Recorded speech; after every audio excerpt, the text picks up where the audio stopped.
जय हिंद बच्चों, कैसे हैं आप सब। स्वागत करता हूं आपके इस अपने अमेजिंग चैनल सक्सेस वाला में। सर आवाज़ कुछ बदली है क्या? बिल्कुल नहीं। हो सकता है कुछ चेंज आया हो शुरुआत में, मैं ही बोल रहा था। क्लियर है। थोड़ा आवाज़ में डिफरेंस होगा क्योंकि गले में कुछ हिचकिच है। कैसे दूर किया जाए? क्या रीजन है गले में हिचकिच को दूर करने का? कैसे दूर किया जाए? चलिए ठीक है। तो आप लोग से वादा है कि क्लास डेली मिलेगी, तो और क्लास आपको डेली आ रही है। लगातार हम आपको डेली 8 बजे क्लास प्रोवाइड करा रहे हैं किसी भी हर हाल में। तो आप लोगों से एक वादा और किया है कि 1 अक्टूबर से, मतलब मीन्स परसों से, आप लोगों के लिए वन शॉट वीडियो आ रही है जो बड़ी बड़ी क्लास को डेडिकेटेड होगी। लगातार एसएससी जेई को आने में अब ज़्यादा टाइम नहीं रह गया। लगभग 12 से 15 दिन का समय आपके पास बचा है। इस 12 से 15 दिन में आप कैसे अपने आप को उस एसएससी जेई के पैटर्न पे ले जा पाए, तो कई वीडियो हमने आपके लिए बना रखी है। और हम क्लास में कुछ ना कुछ आपको मोटिवेट कर दिया करेंगे कि पेपर बहुत नज़दीक है और पेपर क्वालिफाई करने का एक ही रामबाण तरीका है, जो है मेहनत। और मेहनत करनी है तो एक व्यक्ति से सीखना, जिसका मैं बार बार को आपको एग्जाम्पल देता हूँ। एक हैं आपके डॉक्टर अब्दुल कलाम, दूसरे आपके खान सर। मेहनत करना है तो कोई इनसे सीखे। चलिए हम लोग शुरुआत करते हैं अपने इस अगली खुद पे भरोसा रखे सीरीज में। आज अपनी क्लास होगी लगभग 7वीं, या कौन सी है? जो भी क्लास है लगभग 7वीं क्लास है आज की थंबनेल के अनुसार। आज का क्वेश्चन फिर हमारा बीएमसी से है, क्योंकि बीएमसी बहुत इंपॉर्टेंट है। अब बच्चों को समझ में भी आता है। पूरा थ्योरी है बट कहीं ना कहीं फैक्चुअल चीजें आ जाती हैं तो कोई चीज गलत हो जाता है। चलिए हम लोग बात करते हैं अपने आज एक एक क्वेश्चन से शुरुआत करते हैं। पेग्माटाइट किस रॉक का उदाहरण है? ऐसा ऐसा नाम है कि लेने में आपको बड़ी दिक्कत होगी। पेग्माटाइट नाम है, किस रॉक का उदाहरण है ये पूछा गया है, चट्टान का। आपको कई प्रकार की मैंने पहले दिन ही क्लासिफिकेशन पढ़ाया था रॉक का, जिसमें there are 3 types of rock. First आपका इग्निशियस, सेडिमेंट्री, मेटामॉर्फिक। इग्निशियस के भी कई टाइप बताए थे, तो उसी में से एक टाइप आपका था इंट्रूसिव एक्सट्रूसिव, अंतर्वेधी और बहिर्वेधी। तो 2 ऑप्शन आपके सामने थे, एक अंतर्वेधी, एक बहिर्वेधी। इन दोनों में से आपको क्वेश्चन पूछा गया है कि आपका जो पिग्माटाइट है वो किस चट्टान का एग्जाम्पल है। तो उसको आपको बताना। ऑप्शन आपके सामने दिए गए हैं, अंतर्वेधी आग्नेय चट्टान, बहिर्वेधी आग्नेय चट्टान, या फिर रूपांतरित चट्टान। 3 ऑप्शन आपके सामने हैं, तीनों में से आपको बताना है। तो पेग्माटाइट आपका जो अग्नेय की सीरीज है, पेग्माटाइट जो रॉक आपकी अग्नेय चट्टान की सीरीज है, तो इसी सीरीज में आपको क्या है, अग्नेय अंतर्वेधी के पार्ट में ये आएगा। अग्नेय जो है सबसे ज्यादा स्ट्रेंथ रखने वाली चट्टान है, सबसे कम वाटर एब्जॉर्बेशन रखने वाली चट्टान है अग्नेय चट्टान। इसे आप प्राथमिक चट्टान भी बोलते हैं। इसी से यानी चट्टान का निर्माण हुआ है। कोई चीज नया कब बनता है? जब टेम्परेचर बढ़ता है या प्रेशर बढ़ता है। चलिए दूसरा क्वेश्चन पे आते हैं। ग्रेनाइट को ताप और दाब में, आ गए ना वही वर्ड, कि किसी को बदलना है तो या तो उसे प्रेशर में डाल दो या फिर उसे ताप में दे दो, टेम्परेचर बढ़ा दो उसका। तो जब ग्रेनाइट का टेम्परेचर और प्रेशर आपको इंक्रीज किया जाएगा तो वो किस रॉक में चेंज हो जाएगी, ये आपसे क्वेश्चन पूछा गया है। और कई बार एसएससी जी 2017 का ये भी है, ये भी है। एक भी क्वेश्चन पीवाईक्यू के अलावा नहीं है, कुछ टेंटेटिव अलग से अगर जोड़ दिए गए हैं तो हैं, बाकी सारे आपके पीवाईक्यू से ही डोनोट किए गए क्वेश्चन हैं। तो ग्रेनाइट को जब टेम्परेचर और प्रेशर देंगे तो किसमें चेंज हो जाएगी, इसको उसने पूछा है। 4 ऑप्शन आपके सामने दिए गए हैं, 3, एक नाइस, एक फ्लैट, एक संगमरमर। इनमें से कौन सा ऑप्शन होगा आपके सामने? क्योंकि संगमरमर तो कुछ और है सर, और सर ये जो आपने दूसरा लिखा ये भी फ्लैट, तो किसी और की चट्टान है ये। आपका ऑप्शन क्या सही है? नाइस। ग्रेनाइट को जब ताप और दाब उसका बढ़ाया जाता है तो किस चट्टान में चेंज हो जाती है? नाइस चट्टान में। That is clear. ओके आगे चलते हैं। अगला क्वेश्चन दिया गया बलुआ पत्थर। क्वेश्चन नहीं, हमने कुछ आपके लिए एक इंपॉर्टेंट लिख के लेके आए इतनी चीजें।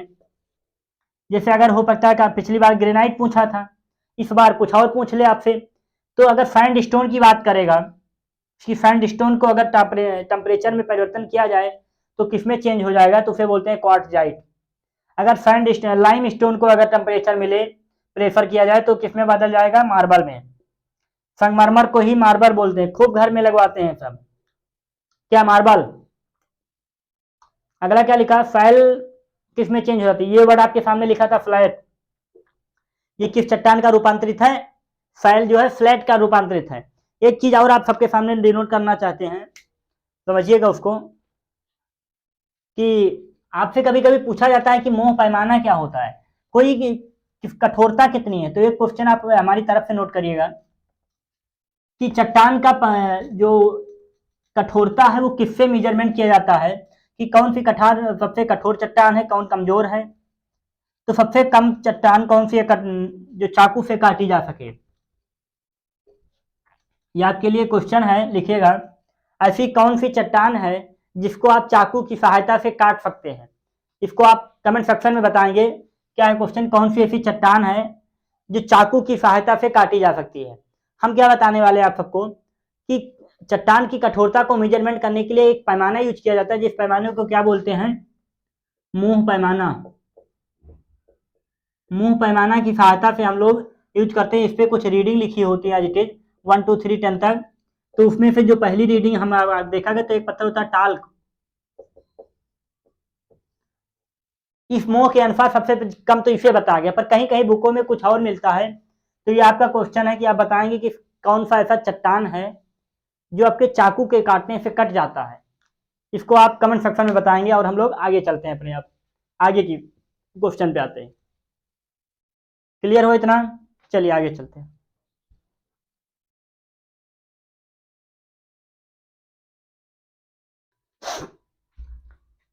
चलिए अगला क्वेश्चन आपके सामने दिया गया है, पत्थरों का अपघर्षण का परीक्षण किया जाता है, पर जो आपका स्टोन है उसका एक टेस्ट किया जाता है जिसका नाम होता है अपघर्षण। नाम से ही पता चल रहा है कुछ घिसने की बात हो रही है। कर घिसने का मतलब जब एक हाथ दूसरे हाथ से रगड़ते हैं तो घिसता है, टायर जब सड़क पे चलता है तो घिस जाता है, बार बार कोई चीज एक जगह पे आती जाती है तो क्या होती है, घिस जाती है। तो ऐसे ही पत्थर का एक टेस्ट होता है अपघर्षण, वो क्यों किया जाता है उसको हम लोग पूछा गया क्वेश्चन में कि वो क्यों किया जाता है। एसएससी जेई 2008 का क्वेश्चन है, एसएससी जेई 2008 का क्वेश्चन आपके सामने है कि पत्थर का अपघर्षण टेस्ट किस लिए किया जाता है। आपको बताना है, ऑप्शन तो मैंने लाए नहीं, हम लिख देते हैं कि आपका ऑप्शन क्या होगा। इसलिए किया जाता है घिसन प्रतिरोध ज्ञात करने के लिए, घिसन कि पत्थर कितना जल्दी घिसता है उसका प्रतिरोध ज्ञात करने के लिए ये टेस्ट किया जाता है, जिसका नाम होता है पत्थर का अपघर्षण परीक्षण। किस लिए किया जाता है ये, घिसन प्रतिरोध के द्वारा किया जाता है कि इसमें कितना घिसन प्रतिरोध इस पत्थर का होगा, कितना इस कम घिसेगा कितना ज्यादा घिसेगा, किस मशीन के द्वारा किया जाता है। तो एक मशीन होती है लॉस एंजलिस, उस मशीन के द्वारा इस टेस्ट को किया जाता है। दैट इज क्लियर, आगे चलते हैं। गर्मी बहुत है क्या, हारा वही है जो लड़ा नहीं है। कुछ तो खोना पड़ेगा भाई, कुछ तो पाना है तो कुछ तो खोना पड़ेगा आपको, चाहे गर्मी हो या सर्दी हो, कुछ पाने के लिए कुछ तो आपको खोना पड़ेगा। अगला क्वेश्चन क्या, रासायनिक दृष्टि से मार्बल, मार्बल को क्या बोलते हैं, संगमरमर। रासायनिक दृष्टि से संगमरमर क्या होता है, सिलिकामय की चूनामय। ये सिलिकामय है, ये चूनामय है, तो आपका ऑप्शन क्या सही होगा, चूनामय, क्योंकि संगमरमर क्या होता है, चूनामय चट्टान है। दैट इज क्लियर, चूनामय, तुरंत टिक मारिएगा, ये आया क्वेश्चन है कि जब भी मार्बल से पूछा जाए क्वेश्चन तो वो चूनामय चट्टान है, कहीं भी बिना सोचे लगा दीजिएगा। पत्थरों का फलक चिकना करने और सम बनाने के लिए क्या किया जाता है। अच्छा क्वेश्चन है, फंसा दिया क्या। पत्थर का फलक चिकना करने और सम बनाने के लिए, फलक भी चिकना करना है, फलक उसका चिकना करना है स्मूथ, और सम मतलब चारों इक्वल बनाने हैं, आपको सम करना है, बराबर करने हैं। तो इसमें से उससे क्या किया जाता है, खुदाई की जाती है क्वेरिंग, या उसकी ड्रेसिंग की जाएगी, या उसकी फिजनिंग की जाएगी। फिजनिंग क्या होता है, संशोषण, उसकी कमियों को दूर करना, फिजनिंग कहलाता है। संशोषण करना क्या कहलाता है, फिजनिंग कहलाता है। खुदाई क्या होता है, पत्थर को निकालना खुदाई कहलाता है। बचा आपके पास क्या, गढ़ाई, जिसे आप ड्रेसिंग बोलते हैं। तो पत्थर की फलक को चिकना करना और उसको सम बनाना क्या कहलाता है, ड्रेसिंग कहलाता है। क्लियर? चलिए आगे आइए फिर। समघात परीक्षण किसके लिए किया जाता है? समघात बोला गया घात, समघात परीक्षण किसके लिए किया जाता है? तीन ऑप्शन आपके पास, हार्डनेस के लिए, स्ट्रेंथ के लिए, या फिर टफनेस के लिए। चीमरपन होता, बोलते हैं बहुत चीमर है, बहुत मजबूत है, टूटे ना जल्दी, तो क्या क्यों किया जाता है? समघात परीक्षण चीमरपन ज्ञात करने के लिए किया जाता है। ये क्वेश्चन आप एकदम टारगेट हिट जेई के लिए समझिएगा, कहां से लाया जा रहा है ये आप ढूंढिएगा। That is clear? ओके, इतना नोट कर लीजिए। फिर थोड़ा हम लोग आगे चलते हैं इसी में, नोट करिए इसको थोड़ा सा।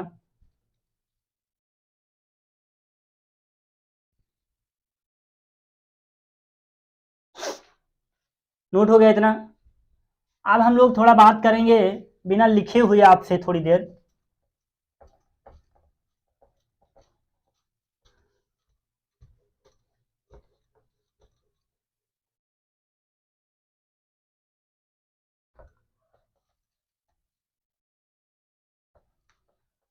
कि अब बचे हुए 12-15 दिनों में हम क्या करें सर? बचे हुए 12-15 दिनों में आपको बस कुछ नहीं करना है, आपको केवल केवल अपने कॉन्सेप्ट को क्लियर करना है। और बचे हुए दिनों में जितना हो सके आप पीवाईक्यू जितना क्वेश्चन आप लगा लें। आपने थंबनेल पे देखा होगा 1000 मोस्ट क्वेश्चन, तो लगभग कितने हो चुके हैं आपको पता? हम लोग 300-400 के करीब पहुंच चुके हैं। 300-400 क्वेश्चन हमने करा दिया आपको इसी मार्कर और इसी व्हाइट बोर्ड पे। आसान नहीं होता, ठीक है? ये आपके लिए हो रहा है सब, कि क्योंकि एक जेई ऐसी परीक्षा है जिसका कंटेंट जल्दी मिलता नहीं है, बड़ा उलझा हुआ कंटेंट है इसका। और तो सब मिल जाएगा आपको कहीं ना कहीं, बट एसएससी का ना तो बहुत अच्छी बुकें हैं कोई, और ना ही बहुत अच्छा कंटेंट है कहीं पे। इस बात को भी नोट रखिएगा आप लोग। तो जितना आपको अच्छा देने की कोशिश कर रहे हो उतना आप समझने अभी कोशिश करिए। कई बुकों से निचोड़ लाया जा रहा है आपके लिए। क्या हो सकता है प्रीवियस ईयर देखा जाता है क्वेश्चन कहाँ से ज्यादा बने हैं? क्या न्यूमेरिकल आता है क्या? बिल्कुल नहीं। एक आध न्यूमेरिकल आएगा तो उसके बदले और आप करके आइए। क्लियर? तो फिर हम लोग वही बात करेंगे कि बंद करते हैं अपनी क्लास को। एनर्जी हाई रखिए, मोटिवेशन एकदम बूस्ट, कुछ कमी नहीं होनी चाहिए अपनी क्लास में। बोतल वोतल लेके बैठा करिए पानी का, और कमेंट भी डाला करिए आप लोग। जो भी आंसर आपसे क्वेश्चन किया जाए उसका कमेंट आप डालिए, भले और कुछ मत लिखिए आप, मुझे नहीं मतलब आप क्या लिखते हैं, बट आप देखा करिए, ये मेरा मतलब है। तो ठीक है बच्चों, आप सबका सहयोग बहुत अच्छा दिख रहा है। यूट्यूब पे आप लगातार हमारा हेल्प कर रहे हैं, और हम लोग लगातार अपनी कदम को बढ़ाते जा रहे हैं।